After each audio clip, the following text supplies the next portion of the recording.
tópico hoje é o olho humano.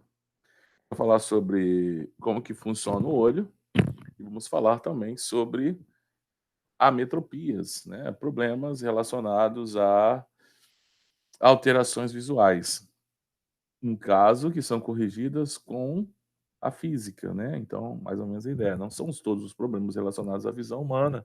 Então temos o glaucoma, a gente não vai discutir, porque isso está mais relacionado à biologia do que com a física.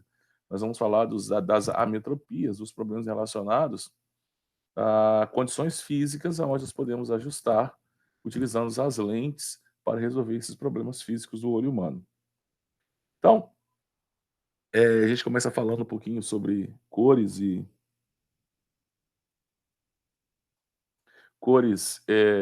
visão humana. Estão vendo aqui, né, um quadro aqui com vários peixinhos coloridos. E aí eu começo a falar para vocês que perceber a co essas cores é muito mais complexo do que simplesmente captar essas cores, porque a cor e a iluminação são analisadas por partes diferentes do nosso cérebro, e essas partes estão fisicamente separadas e são anatomicamente falando, elas também são diferentes. São tão diferentes quanto eu falar de visão e audição, é a mesma coisa, só para vocês entenderem que a parte do cérebro relacionado à cor e a parte do cérebro relacionado à iluminação, são tão distintas quanto eu falar para vocês que dos órgãos responsáveis pela audição e pela visão.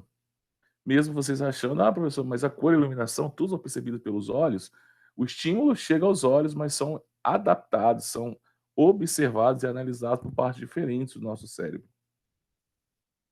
Só para vocês terem uma ideia, olha esse GIF aqui em cima aqui.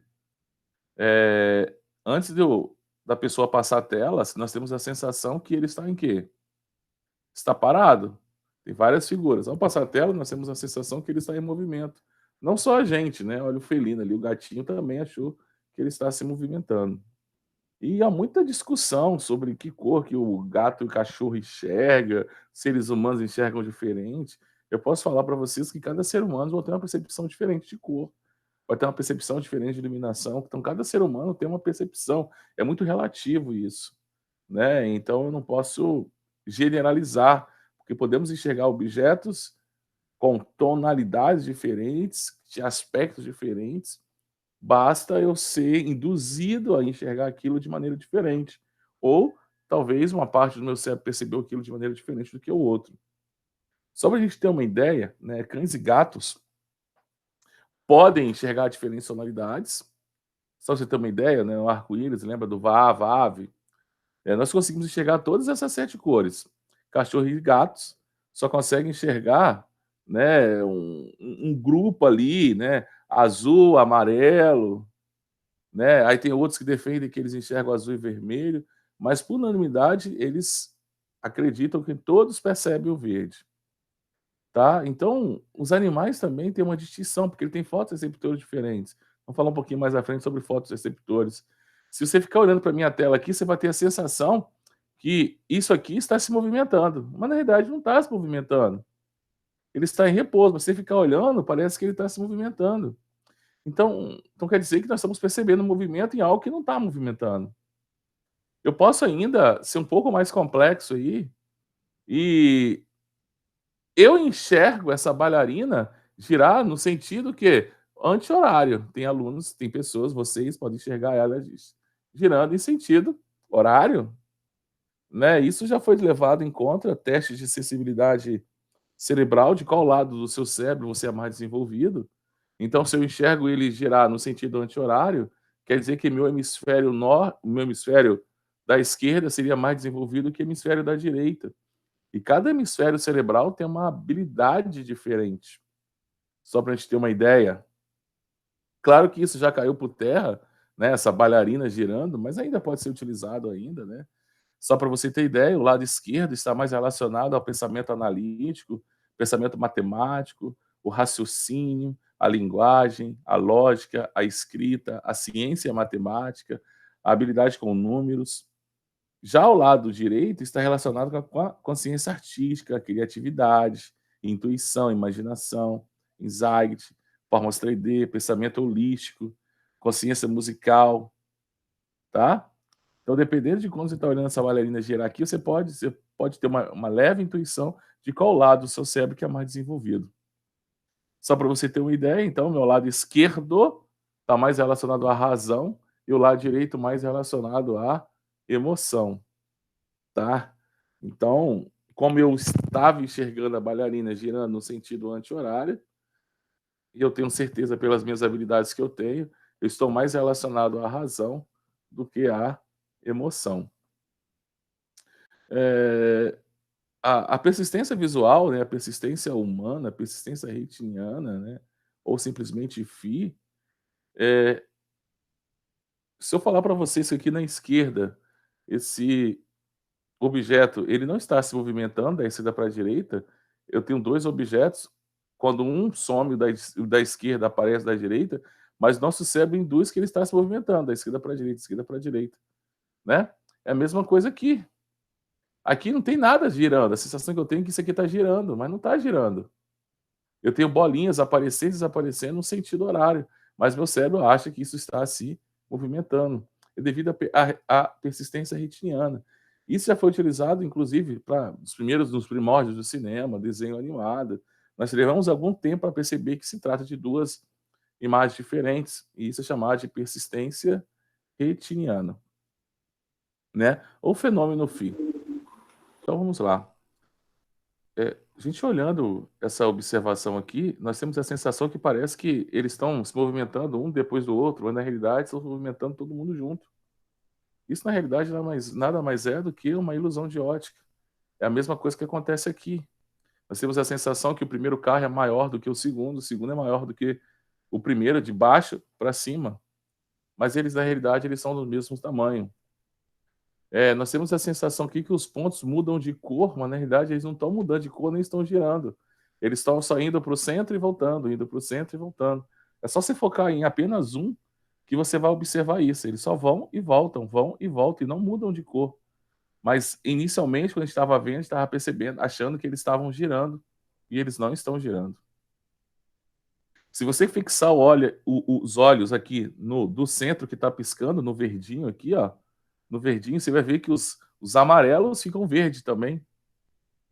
Então quer dizer que os nossos olhos, né, as nossas, os nossos órgãos dos sentidos, eles vão se adaptar e alguns dos nossos estímulos são captados e são interpretados de maneira diferente que é a realidade. Então, por exemplo, todo mundo quando olha para essa bolinha laranja da esquerda, essa daqui, ó, acha que ela é menor do que essa. Mas na realidade elas são do mesmo tamanho. Né? Mas nós tínhamos a sensação visual que elas eram de tamanhos diferentes. É porque nós estamos sempre comparando com alguma outra coisa. É a nossa intuição humana. Então, quando eu comparo essa laranja com as cinzas, eu acho que essa laranja é pequena porque eu estou comparando com ela com a outra aqui. Eu não comparo, eu não consigo, meu cérebro não consegue comparar essa laranja com essa laranja aqui. Aí eu comparo essa laranja com essas bolinhas aqui. Aí eu acho, pô, essa aqui é maior. Obviamente, essa é maior do que essa. Então, é uma nossa interpretação. Aí, quando eu coloco os 2 traços, eu percebo que elas são dos mesmos tamanhos. É a mesma coisa disso aqui, cara. Se eu falar para vocês que o quadrinho A e o quadrinho B são das mesmas coisas, eu falar assim, não é mentira, professor. Não pode ser. Esse aqui é um cinza escuro, esse aqui é um cinza claro. Não pode ser. Mas eu tenho um videozinho mostrando que são das mesmas cores. Olha só. Olha, ela tira dali, ó. Tá vendo ela colocar lá? Ó, nosso cérebro interpretando. Então quer dizer que a cor é muito subjetivo. Eu comecei.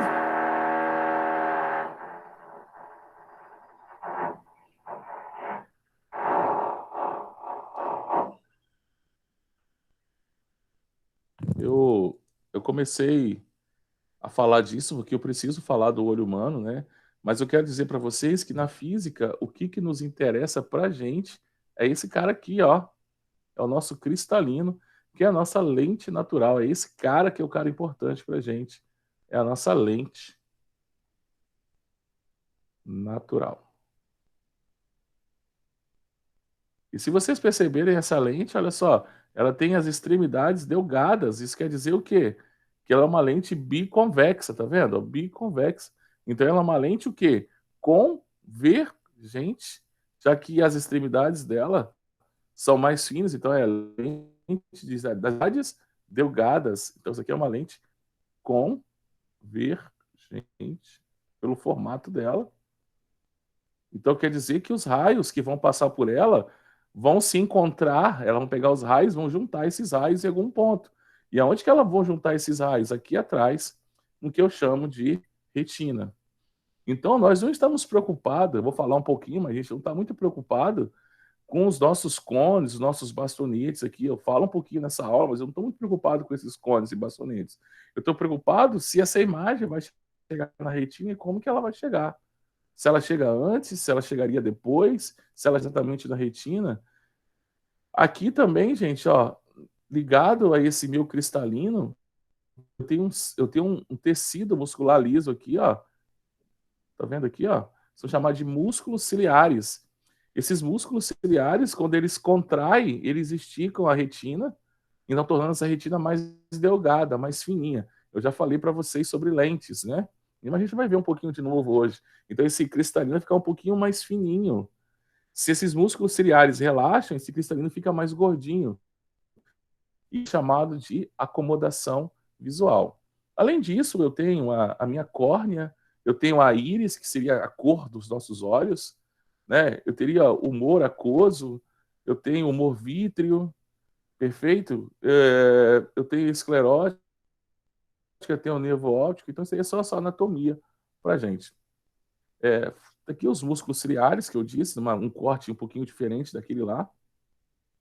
Aqui seria o nosso globo ocular, só para mostrar para vocês de um objeto, a representação do nosso cristalino e aonde que esse objeto deverá ser formado, para ele gerar esse estímulo físico, vai gerar um estímulo químico, e esse estímulo químico será conduzido pelo nosso nervo óptico, que será interpretado pelo nosso cérebro de maneiras distintas, como já mostrei para vocês. Então, pode dizer que a luz entra em seus olhos, né? A córnea, ela refrata um pouco, e a ela penetra passando pela pupila. Essa pupila ela vai permitir a mais ou menos passagem da luz, que aí ele vai chegar lá o nosso cristalino, que é as nossas lentes, né, na segunda parte do olho, onde encontra a retina. Lá na retina tem as células fotossensíveis, que vão iniciar a transformação de sinais, desses sinais em sinais elétricos, né, que vai ser conduzido até o nosso sistema nervoso central. Então, a esclerótica, né, a membrana elástica, conhecida como branco do olho, a córnea atua como uma lente simples, captando e concentrando a luz. A íris é a membrana colorida, com o orifício negro no centro, que é a pupila. Então, a íris, algumas pessoas têm... meu cor é azul, é verde, é preto, então é a cor da íris. Isso que pode alterar de espécie. Não se pode falar de espécie, né? Posso falar de etnia para etnia. Aqui seria um corte, né, só para mostrar para vocês um pouquinho, né? O cristalino ele é responsável pelo foco da visão humana e ele também é chamado de lente, tá, gente?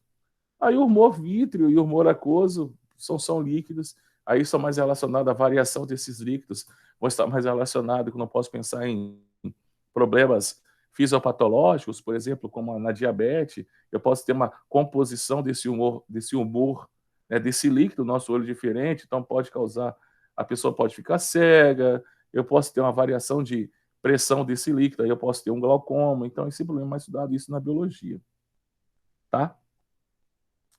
Aqui, para a gente ter uma ideia, na nossa retina, né, lá onde que vai chegar esse estímulo físico, lá onde vai formar essa minha imagem, eu tenho mais de 120 milhões de bastonetes e 6 milhões de cones, que são os nossos sensores fotossensíveis. Perfeito? Que vão converter esse estímulo físico, esse estímulo luminoso em sinais elétricos. Perfeito? E serão transmitidos pelo nervo óptico. Só para vocês terem uma ideia aqui, eu coloquei um desenho aqui mais ou menos. Só para vocês terem uma ideia, então tem um objeto de 1,5 metros de tamanho a 100 metros da nossa retina, do nosso cristalino, e aí essa imagem sendo formada aqui. A distância aproximadamente de um olho normal, estou falando de olho normal, não de olho míope, nada disso, é em torno de 17 milímetros. Então a gente conseguiria resolver isso por semelhança de triângulos e nós chegaríamos aqui ao tamanho dessa imagem formada. Repare que a imagem formada lá na minha retina é uma imagem real, é uma imagem formada pelos raios luminosos. Então, se você reparar o nosso olho humano, ele se assemelha a uma câmera escura de orifício, aonde o orifício é a pupila. Tá? Então, quer dizer que se essa imagem não formar na retina, eu não vou ter sensibilidade. Os meus cones e meus bastonetes não vão captar esse estímulo luminoso, então eles não vão conseguir converter isso em estímulo elétrico para ser conduzido pelo nosso nervo óptico. Aqui eu tenho uma representação muito de um livro de anatomia para discutir com vocês sobre os cones e os bastonetes ali, a luz chegando, sendo estimulada, esses cones e bastonetes, tá? Aqui eu tenho um corte um pouquinho melhor desses cones e bastonetes, eu estou mostrando onde estão os cones e aonde que estão os bastões. Perfeito? Eu tenho mais bastões do que cones. E a substância química, existe uma substância química, na realidade existe uma reação de isomerização, né? Essa rodopsina, ela tem dois tipos de isômeros, o cis e o trans, e quando chega essa luz, ele converte um em outro, e essa conversão, essa mudança espacial dessa rodopsina vai gerar o estímulo suficiente para que a gente possa ter essa percepção dos objetos, para ter essa percepção luminosa em nossa frente, tá? Eu tenho três tipos de cones, né? Os L, os M's e os S. Cada um está relacionado a um comprimento de onda, né? Lembra que nós conseguimos enxergar em torno de 380 até 680. Então, os cones L enxergam 455 nanômetros, é o pico de sensibilidade. Os cones M em torno de 585 e os cones S em torno de 575. Eu tenho um gráficozinho mostrar para vocês isso. A teoria de Young, ou Young, como queiram pronunciar, ele disse que aqueles cones, o M, o L e o S, têm comprimento de onda associados a cores. Então, cada cone daquele vai ter uma sensibilidade para uma cor diferente. Vocês já viram falar sobre red, né? Green e blue, RGB. Então, quer dizer que a combinação dessas cores aqui é que vai trazer para a gente as mais variadas cores que nós enxergamos no nosso universo. Então, quer dizer que eu tenho três cones lá que vão ter percepções de cores diferentes e de acordo com a mistura que essas cores vermelha, verde e azul chega, de acordo com a quantidade de estímulo que chega, eu vou enxergar aquele objeto, a cor dele diferente. Daqui a pouco eu mostro para vocês um simulador. Então, vocês estão vendo ali que cada comprimento daqui está relacionado a uma cor. Então, em torno de 445 ao blue, ou azul, 535 o verde ou green, e o 575 ao red ou vermelho. Daí o nome vermelho, né? RGB. Red, green e blue. Já foi questão do Enem, tá, gente? Então aí, mostrando para vocês, blue, green e red são os picos de sensibilidades para cada cones daquele. Galera, falando nisso, né, então a gente pode dizer que tudo que nós enxergamos do nosso universo é a mistura da sensibilidade de cada cone desse. A ausência de um cone daquele vai me trazer um problema, né? Ao invés de eu ter três sensibilidades, eu vou ter só uma, eu não vou enxergar um comprimento de cor, e, consequentemente, isso vai me gerar um problema que eu não vou enxergar outras cores secundárias, terciárias e etc. Eu tenho um simulador aqui para gente, só para mostrar para gente como é que funciona esse simulador. Tá? Só para mostrar, coisa rápida. Tá? Então aqui, RGB, lembra que eu falei? Red. Então se chega só vermelho, o meu cérebro interpreta que isso é vermelho. Né? Se chegar só verde, ou meus cones que estão sensíveis ao comprimento de onda do verde vão enxergar só verde. Agora, se chega, né, verde e vermelho, meu cérebro interpreta que isso é o que? Amarelo. Se chega verde e azul, meu cérebro vai interpretar, nem sei que cor é essa, verde água, sei lá. Se chega azul e vermelho, meu cérebro vai achar que isso é um roxo, né? Então quer dizer que e se chega as três juntas, meu cérebro vai interpretar que isso é branco.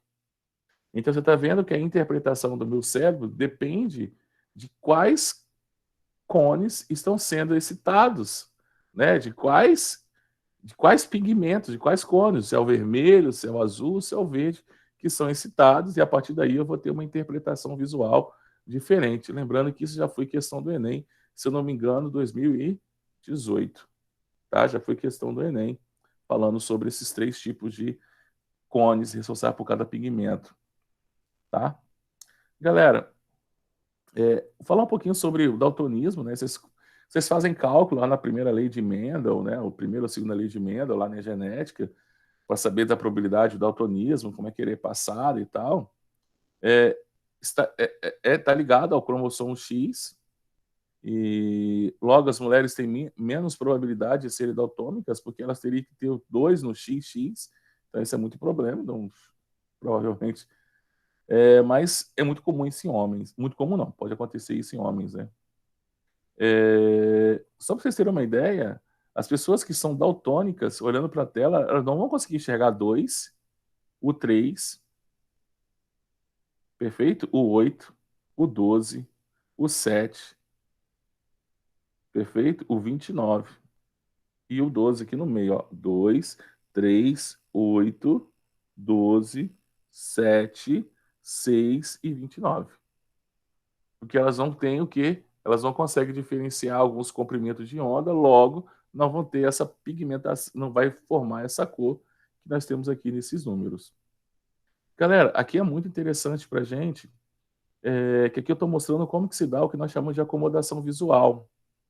Quando meu objeto está muito distante, eu vou mostrar para vocês aqui no nosso simulador também, quando o objeto está muito distante, né, a minha lente, eu vou parar aqui só para mostrar para vocês. Então, repare nessa figura aqui embaixo. Ó, eu vou distanciar. Então, quando o objeto está distante, olha como é que está o meu cristalino. Ele está mais delgado. Olha onde que está o foco do meu cristalino. Meu foco do meu cristalino está quase em cima da minha retina. Tá vendo?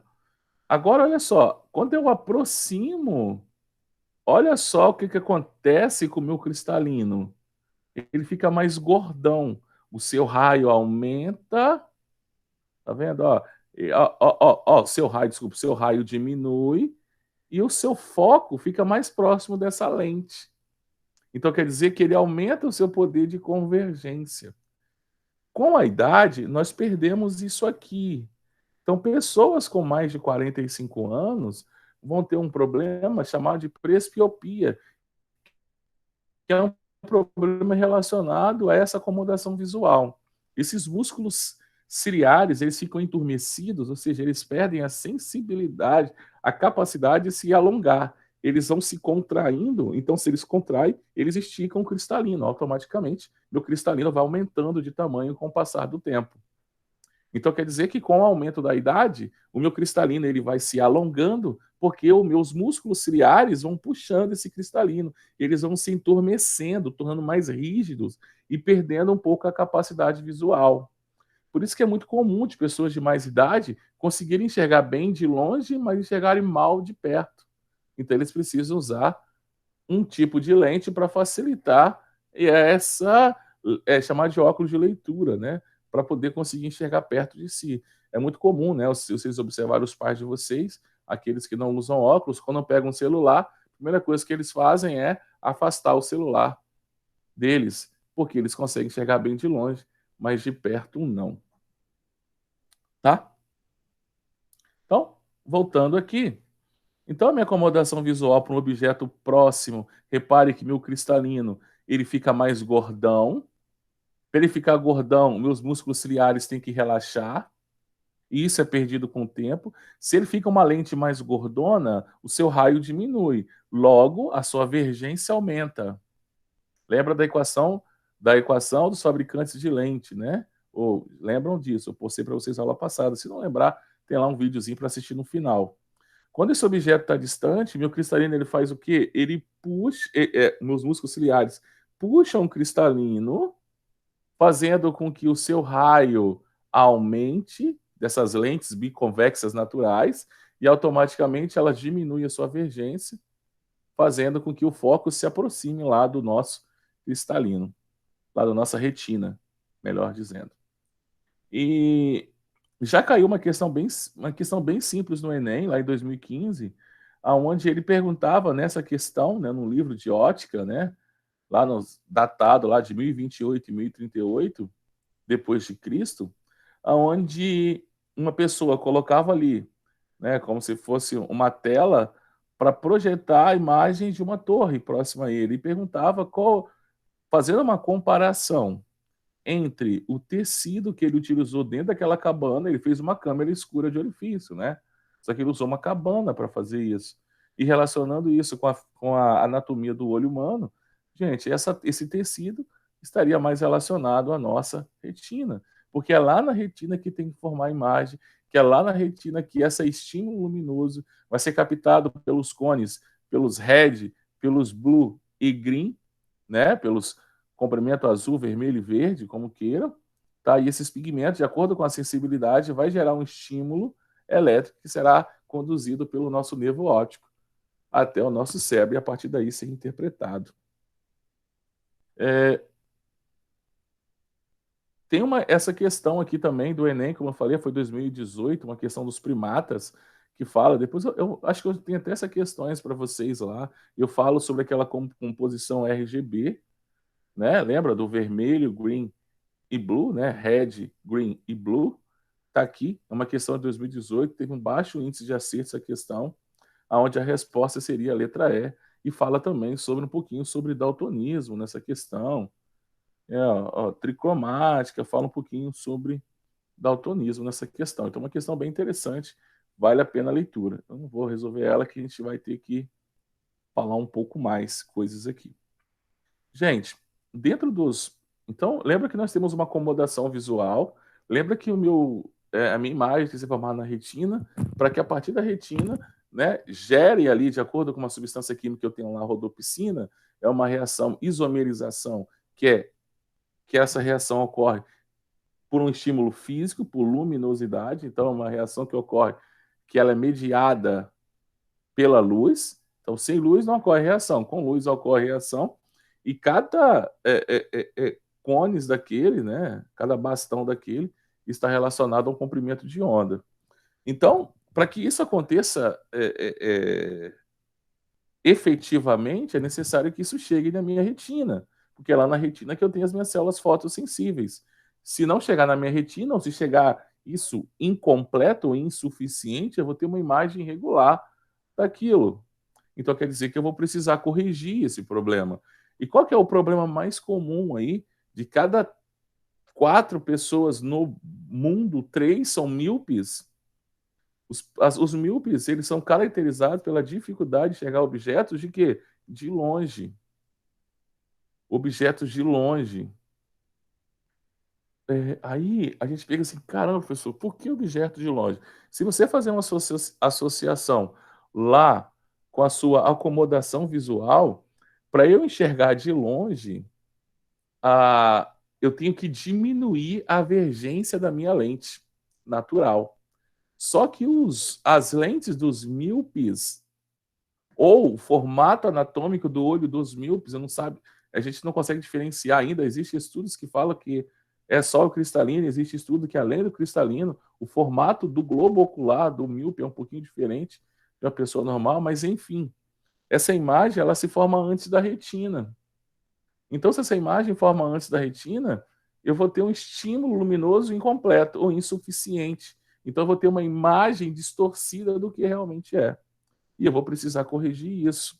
Então, o que caracteriza para o míope? O míope não consegue enxergar de longe, mas ele enxerga bem de perto. A imagem forma antes da retina. Então, se eu preciso corrigir o problema do míope, eu preciso o quê? Separar esses raios, porque o cristalino do míope faz os raios juntar antes da minha retina. Então, eu vou ter que usar uma lente. E que tipo de lente que nós vamos usar? São as lentes divergentes. Tá claro? Lentes divergentes. Aí tem aquela piadinha, por que míope não vai no zoológico? Porque ele usa lente divergente. Perfeito, galera? Lente divergente. A gente consegue calcular isso, né? Acredito que no passado os médicos oftalmologistas faziam cálculos matemáticos para chegar que tipo de dioptria, ou seja, que tipo de grau a sua lente vai ter, mas hoje não se precisa mais, né? Então quer dizer que, por exemplo, como é que eu posso fazer uma analogia com míope para saber, o professor está enxergando bem, não está? Daqui a pouco eu mostro um simulador para vocês. Então, a princípio, o que, que o míope tem? O míope, a imagem forma antes da retina. Show. Segundo passo, o míope tem dificuldade para enxergar o quê? De longe. Ele enxerga de perto, mas não enxerga de longe. Terceira coisa que precisa saber, qual é o tipo de lente que esse míope vai ter que usar para corrigir a visão? Lentes divergentes. Galera, como que é o cálculo que eu vou fazer? Então é bem simples, né? Você pega um determinado tamanho de uma letra e você vai afastando desse míope. Consegue ver? Consegue ver? Consegue ver? Ah, não enxergo mais. Ah, que letra é essa? Ah, é A, não era A, era E, ele achou que era A. Então ele errou. Então a gente já medir essa distância do globo ocular dele até, não é de dentro do olho, né? Do olho aqui até chegar a esse objeto, e essa distância vai ser nada mais, nada menos do que o foco, a distância focal dessa lente. Como ele usa a lente divergente, eu não posso esquecer que eu tenho que colocar um sinal negativo na frente. Porque lente divergente, os focos são que negativos. Né? Então quer dizer que toda vez que eu pegar um exame de vista, for no oftalmologista e ver um sinal negativo na frente da dioptria, ou seja, na frente dos graus da lente, quer dizer que esse cara ele é míope. A hipermetropia já é o contrário. O cara que é hipermétrope, ele consegue enxergar muito bem de longe, mas ele tem dificuldade para enxergar de perto. Ou seja, a sua lente natural, o seu cristalino, ele tem uma vergência muito baixa. Então, de longe ele enxerga. Lembra que a vergência do míope é muito alta, então eu preciso diminuir essa vergência para que ele consiga enxergar objetos de longe. Agora, o que é hipermétrope é o contrário, ele tem uma vergência muito baixa. Então, ele não consegue enxergar objetos de perto, mas objetos de longe, eles enxergam perfeitamente. O míope, a imagem forma antes da retina. Já no hipermétrope, é como se a imagem fosse formar depois da retina. Depois da retina, eu não tenho células sensíveis, fotossensíveis. Meus cones e bastonetes estão na retina. Então, quer dizer que o estímulo que vai chegar lá vai ser insuficiente, ineficaz, ou vai gerar um estímulo diferente do que deveria ser. Então, eu vou ter uma imagem diferente do que seria o real. Então, o hipermétrope se caracteriza pela dificuldade de chegar a objetos de perto, mas eles enxergam bem de longe. É completamente inverso dos míopes. A imagem forma depois da retina, e eu vou corrigir a hipermetropia com lentes convergentes. Tem cálculo também para isso, então quer dizer que a vergência ou graus da lente desse cara vai ser o seguinte, vai ser 1 sobre 25, esse 25 aqui é o ponto próximo normal, quer dizer que uma pessoa normal, que não é nem míope nem hipermétrope, ela começa a enxergar tudo após 25 centímetros de distância do seu olho. Se ele enxerga menos que isso, então quer dizer que tem um problema. Se ele não consegue enxergar 25, ele também tem um outro problema. Então, a pessoa normal começa a enxergar um objeto a partir de 25 centímetros do seu olho. Professor, estou enxergando aqui uma letra, está 10 centímetros do meu olho. Opa, você tem um problema de visão. E aí, esse seria o cálculo. 1 sobre 25 menos 1 sobre D. Que distância é essa? É a distância que a partir do qual você começa a enxergar o objeto. Então, lembra que hipermétrope tem dificuldade de enxergar de perto? Então, coloquei um objeto 25 centímetros, ele vai enxergar? Não. Aí eu vou afastando, afastando. Enxergou? Opa, comecei a enxergar. Então, que distância é essa? Ah, professor, deu 50 centímetros. Então, ficaria assim, 1 sobre 0,25 menos 1 sobre 0,5. E aí eu consigo encontrar quantos graus esse cara tem. Lembrando que hipermétrope usa lentes convergentes, logo os graus positivos na frente. Tá? O nosso terceiro problema de visão é o astigmatismo. O astigmata tem um problema anatômico perfeito, na córnea dele. A córnea dele é assimétrica, daí ele precisa usar uma lente esferocilíndrica. Eu posso chamar só lente cilíndrica ou esferocilíndrica, tá? Nunca só esférica. Esferocilíndrica. Eu posso usar a palavra só cilíndrica, que subentende que ela é esférica, ou esferocilíndrica, que seria o nome mais correto. Então, o problema não está relacionado ao cristalino, está relacionado à córnea, à assimetria da córnea. A córnea não é simétrica. Logo, o astigmata ele vai ter dificuldade tanto para enxergar de perto quanto de longe. É o mais ferrado de todos. A presbiopia está relacionada à idade. Ela começa a aparecer depois dos 40 anos. Lembra que eu falei para vocês que os músculos ciliares eles vão se enturmecendo com a idade e ocasionando o aumento do nosso cristalino? Então, as pessoas com mais de 40 anos vão ter dificuldade para enxergar de perto. Perfeito? Então, elas precisam usar uma lente também convergente. Então, eu trato a presbiopia assim como eu trato a hipermetropia. Só que a hipermetropia não está relacionada à idade. Já a presbiopia está relacionada ao envelhecimento. Tá? Então, pensar assim, caramba, 40 anos está velho. Vixe Maria do céu, hein? Eu tô com 20, daqui mais 20, eu chego a essa idade. Que merda, hein? Então, olha aqui, gente. Uma visão normal, a pessoa lendo o jornal, vendo o leite, a xícara, e o míope, olha como é que o míope enxerga, tudo embaçado de longe, de perto muito bem. Olha como é que o hipermétrope enxerga. Então, ó, o míope enxerga de perto, de longe uma bosta, o hipermétrope enxerga de perto uma bosta e de longe muito bem. Comparando aqui, ó, míope e hipermétrope. Agora, olha os três. Míope enxerga bem, olha o jornal perfeitinho de perto, olha as coisas de longe, tudo embaçado. Olha o hipermétrope, de perto uma bosta, de longe massa, tudo normal. E que astigmatismo nem enxerga nem de perto, nem de longe. Eu sou astigmata. Eu não enxergo nem bem, nem de perto, nem de longe. E eu prefiro assim, né? Para que enxergar vidas com os olhos se eu posso enxergar tudo com o coração? Entendeu? Galera, aqui eu tenho um quadrinho, né, bem tranquilinho para gente, relacionados ao problema da visão. Então, miopia, a imagem forma antes da retina. Na hipermetropia, a imagem forma depois da retina. Na presbiopia, a imagem também forma depois da retina. A diferença da hipermetropia para a presbiopia é que a presbiopia está relacionada à idade. Pós 40 anos, as pessoas vão ter um enturmecimento. O músculo ciliar fica rígido e ele alonga o cristalino. Então, o cristalino vai aumentando com o passar dos anos. Então, eu fico perdendo a acomodação visual. Então, a presbiopia está mais relacionada à acomodação visual, que está relacionada ao envelhecimento, e a hipermetropia não tem correlação com a idade. A relação é um problema do cristalino. A astigmatismo é que essa visão borrada, essa visão manchada dos objetos, e eu vou ter que usar lentes cilíndricas.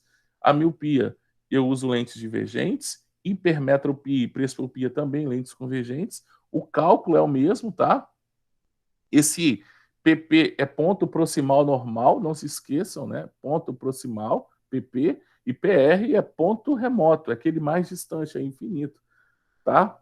Então quer dizer que, por exemplo, o míope, tô enxergando de perto? Tô chegando? Tô enxergando? Tô chegando? Não. Então, que ponto da partir do qual que eu não consigo enxergar é aquele PR ali que eu vou calcular a distância focal da minha lente. E aí, se eu quero, depois eu calcular a distância focal, caso eu queira calcular quantos graus essa lente vai ter, eu vou fazer o cálculo assim, 1 sobre F. Então, a vergência, que é medida em dioptria, ou, se eu preferir, em graus, no caso, no senso comum eu chamo isso de graus, mas na física eu chamo isso de dioptria.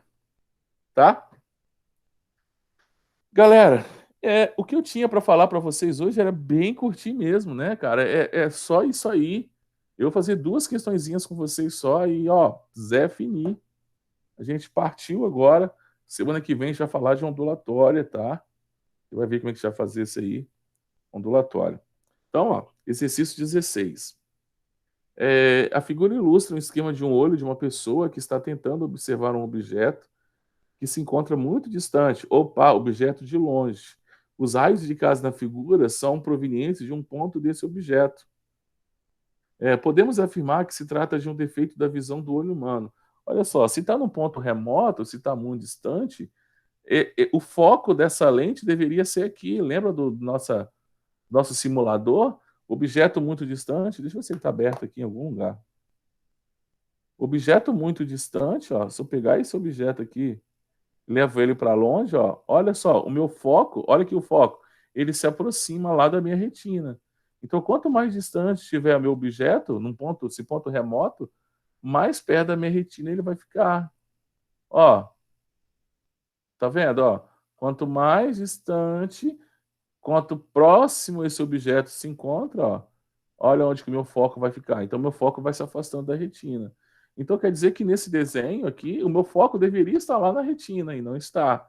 Então, quer dizer que essa imagem está sendo formada onde? Antes da retina. Então, o que, que eu tenho? Uma miopia. E como é que eu trato a miopia? Míope não vai no zoológico porque ele usa lente divergente. Então, a resposta seria a nossa letra B de bola. Perfeito? Aqui é uma questão da Universidade Federal de São Carlos. Pesquisas recentes mostraram que o cristalino humano cresce durante a vida, aumentando seu diâmetro cerca de 0,02 milímetros por ano. Isso acarreta, na fase de envelhecimento, um defeito da visão chamado de presbiopia. Aí você fala assim, professor, se ele está aumentando o seu diâmetro, o seu raio também está aumentando. E se você parar para analisar, lembra que na equação dos fabricantes de lente, o meu índice de refração, a vergência da minha lente, ela é inversamente proporcional ao raio. Se meu diâmetro aumenta, o meu raio também aumenta. Então a vergência da minha lente diminui, da minha lente natural, meu cristalino. Se a minha vergência diminui, eu vou ter dificuldade para enxergar de perto. Então quer dizer que pessoas com presbiopia enxergam bem de longe, mas de perto não. Então que problema é esse? Isso é semelhante à hipermetropia e eu usarei lentes convergentes, tá? Então, assim, uma questão bem tranquilinha. E aí, 18, fechamos nosso bate-papo de hoje. O olho humano é sofisticado sistema óptico que pode sofrer pequenas variações da sua estrutura, ocasionando os defeitos da visão. Com base em seus conhecimentos, analise as afirmativas abaixo. 1. No olho míope, a imagem nítida se forma atrás da retina. Não, no olho míope a imagem forma antes da retina, então isso é falso. No olho com hipermetropia, a imagem nítida se forma atrás da retina, e esse defeito é corrigido usando lentes convergentes. A 2 é verdadeira. No olho com astigmatismo, que consiste na perca da focalização em determinadas direções, a sua correção é feita com lentes cilíndricas, verdadeira. Não sei se vocês já perceberam, pessoas que têm astigmatismo, eles querem chegar um cartaz, uma coisa de longe, eles ficam virando o rosto, tentando buscar um foco melhor, tentando buscar uma posição que a sua córnea não esteja assimétrica para que os raios cheguem na sua retina com mais eficiência. Então é muito comum do astigmata ficar tentando virar a cabeça para enxergar um pouco melhor. Já o míope, ele comprime os olhos, né? Ele faz careta tentando enxergar alguma coisa, né? No olho com presbiopia ocorre uma dificuldade de acomodação no cristalino e esse defeito da visão é corrigido mediante o uso de uma lente divergente. É falso, né, gente? Porque teria que ser lente convergente, não divergente. Divergente eu trato a miopia. Então só tem 2 e 3. Ele falou tudo certo, só que na hora de tirar o 10, ele falou lente divergente e não convergente. E aí, gente, caiu uma questão do Enem PPL. Eu vou colocar na lista lá para vocês, só para a gente discutir isso aqui. Vocês vão aprender lá, vão tentar fazer, tem gabarito lá também. E aí, deixa eu passar um pouquinho mais aqui. Isso aqui, gente, eu iria mostrar uma cirurgia, como que se faz uma cirurgia para correção de miopia e hipermetropia. Não sei se vai sair som aqui dessa cirurgia. mas eu vou mostrar algumas coisas. Ó,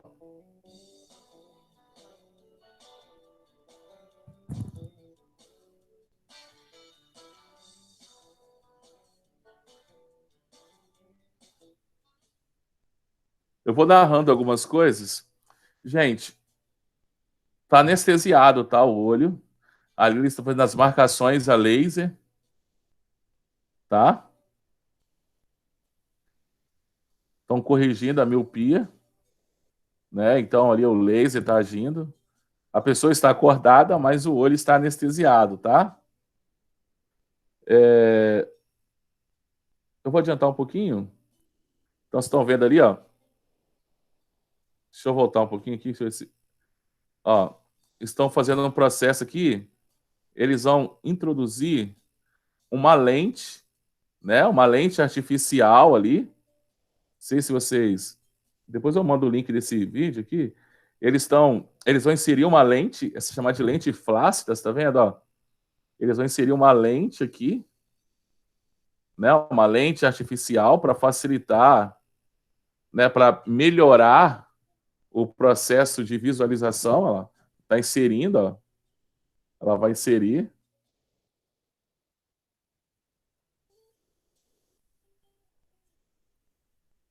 É uma cirurgia teoricamente rápida, olha só. A pessoa já sai de lá já enxergando muito bem. É uma cirurgia que dura aí em torno de 15 minutos, 15 minutos, e eu fiz uma pesquisa ano passado, esse ano deu para eu fazer, esses valores aqui é do ano passado. A miopia custa em torno de R$ 2.500 e é quase que uns 15 minutinhos por olho, né? Então, em 30 minutinhos, o cara sai de lá sem precisar mais usar óculos, deixa lá 5 conto lá com o oftalmologista. Eu consigo corrigir até 12 graus de miopia, 6 metros de hipermetropia e até 4 graus de astigmatismo. Então, posso deixar uma pessoa que teria 8 graus, 12, 10 de miopia, para nunca mais usar óculos na vida dele, colocando essas lentes fásicas no olho desse indivíduo. Galera, então, o que eu tinha para falar para vocês isso é hoje, né? Nós concluímos aí, deixa eu voltar lá no